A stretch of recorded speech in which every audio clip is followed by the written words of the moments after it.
For today's video mga padi, another Tanato Mountain series na naman at episode 3 na tayo at ang dadalihin natin ngayon ay ang Mount Marami sa Maragondon, Cavite. Let's go! At dahil nga wala na naman tayong pasok sa trabaho mas pinili nating gumala at magpagod kesa magpahinga. Kaya maaga tayong gumising upang makabounce ang Taros at Tagaytay, saglitan lang naman yung bira. Ayun may fog pa. Ano lang tayo dito, paaraw muna. Malamig, sobrang lamig dito. Kanina naninigas yung mga daliri ko na nagdadrive Tapos yan, sisikatan ka ng araw. Parang drawing ng bata yaw.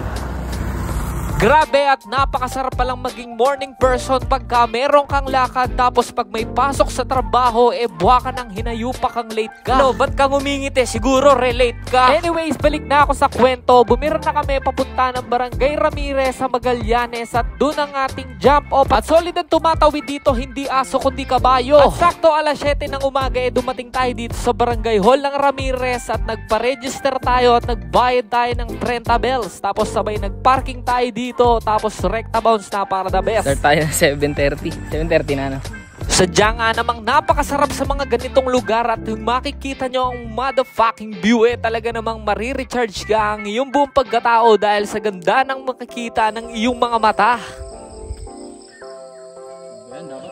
At eto nga pala ang aming tour guide na si Jaisel na napakabata pa at sobrang solid dahil napakalakas niya, pero hindi tayo padadaig dyan. Kailangan matindi din tayo, kaya lakad tayo sa tag-init, baliwala. At yan, meron tayo nakitang simbahan dito na napakaganda sa gitna ng kagubatan. At isang kahindik-hindik na prediksyon ang aming natamo sa aming tour guide dahil ang wika niya 5 to 6 hours bago kami makarating sa summit. So kung 6 hours yun, 12 hours balikan. Aray ko. Ito na yung packet mismo doon. Hindi kami ready sa aming narinig dahil akala namin before lunch o after lunch makakauwi na kami, ngunit wala nang atrasan to. Laban na to. At patawad Mount Marami dahil minaliit po namin kayo. Sa pagkakatansya ko mga padi, 2 hanggang 3 oras na anli asulto, anli ahon ang iyong mararanasan. Kaya kung ikaw ay beginner, lalo na kung wala kang ehersisyo o hindi ka tumatakbo, hindi ko inirekomenda na pumunta ka dito dahil tutukod lang ang iyong barbula at sasabihin mo na uwi na ako mama.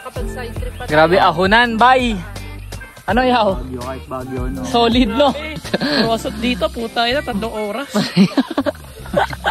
Ang ina, pag wala kang ano dito, di ka natakbo, di ka nagja-jogging ng daily. Hindi ay nagja-jogging ka. Ayun nga tayo nga natakbo na, putang ina Iba yung packet kasi may puwersa Kasi pagka yung ano lang, yung patag lang, hindi ka masyado gagamit ng lakas dun.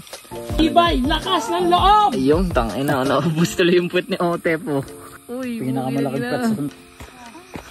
Nasa kabilang ano na tayo, kabilang dimensyon. Konti na lang. Ayun yung peak.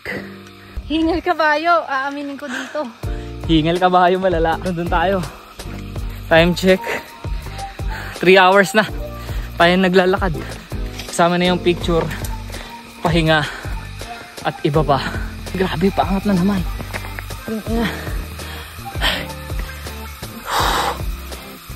Tila ba lahat kami ay na-culture shock dahil sa pagkakaalam namin ay 633 MASL lamang to. Ngunit bakit ganito? Napakasakit, Kuya Eddie. Stop over Uleya. Grabe ahon dito man. Talaga nga namang hindi mo pwedeng sukatin lamang sa taas o baba ng isang bundok kung gaano siya kahirap. Bagkus ay saliksikin mo rin yung trail condition para hindi ka magulat. Dito na tayo yaw. Ayun Thanks. Time check 11:17. Nandito na tayo sa peak. At nang sumakses, nandito na tayo sa Mount Marami Summit. At kagaya nga ng sinabi ko sa inyo kanina, 633 MASL lamang ang kanyang taas. Medyo mababa kung ikukumpara mo sa ibang bundok na mga sikat. Pero wag mong mamaniin kagaya ng ginawa namin dahil talagang hingal kabayo ang nangyari sa amin. Sobrang mahabang trail, only assault, sabayan pa ng mainit na panahon, tapos wala pang station, wala ding tindahan, walang source ng tubig.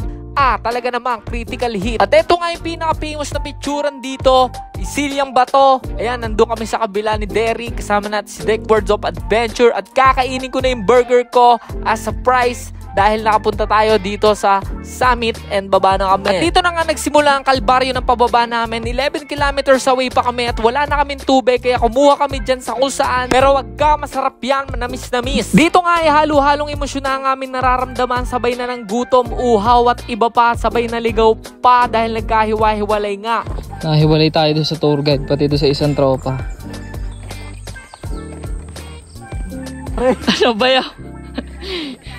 Ayun na, nagkita-kita na uli kami. Lala mo, baya o yabak ang ating isang tropang si Otep dahil hindi na kinaya dahil grabe naman nga talaga. Ngunit papa, bakit ganyan? Parang matitilapid yung oyabak. Safe ba yan? Safe yan! Time check, 3:17. Palabas pa rin kami.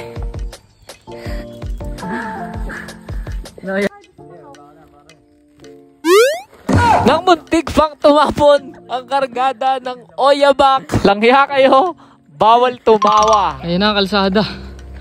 Ayan na ang kalsada. Ayun no.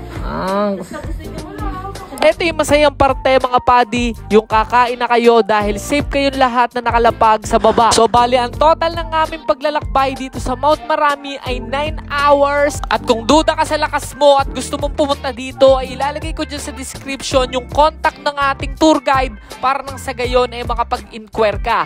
Hanggang dito na lang ako. Maraming salamat sa tumapos ng video.